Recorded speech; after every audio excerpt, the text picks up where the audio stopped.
Well, I think the reason why journalists find climate change a difficult issue is because most journalists are driven by certain sort of stories.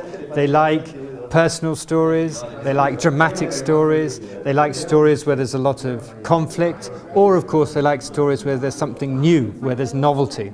And climate change is none of those things. So much of the science about climate change is very slow and incremental. Much of the impact of climate change, although some people will argue it's already happening, but most of it is in the future. There's a lot of uncertainties about it. There's not much conflict. There's some drama, but maybe the worst drama is in the future.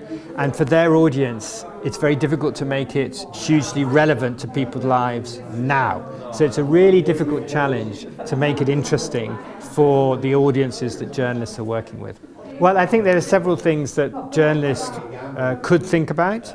I think in the past, climate change has been just an environment story, and I think it's very important to think of it as a much wider story. It's a mega story. It's got health issues, what's going to happen to our health. It's got economic implications. It's a business story. It's a story about migration. It's a story about international relations. And I think particularly it's an economic and energy story. So I think you've got to almost stop thinking of it as an environment story and saying that it's got all these really important implications that go just beyond a straight environment story.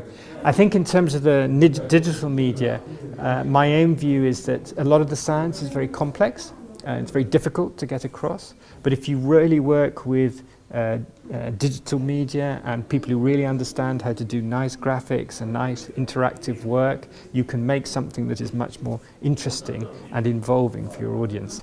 I think, just to be clear, what I was saying, that for older generations, people still trust television more than any other medium for their science news. And that is changing, but it's changing much more slowly than you think.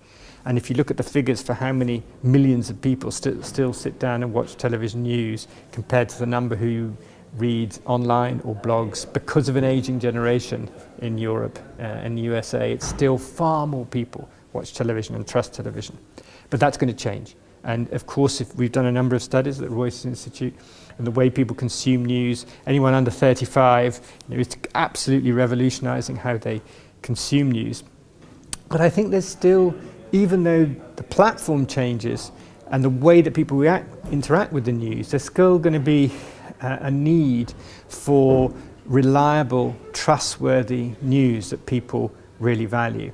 I mean, in the United Kingdom, the BBC, for all its faults, is still very trusted, and still lots of people use it as their point of reference when there is something that they really want to trust. So even though it might be a bit slow-footed and at times ponderous, it's still very trusted. So there's still going to be a role for legacy media as a trusted source of information, but social media are going to have a huge impact about the way people receive it.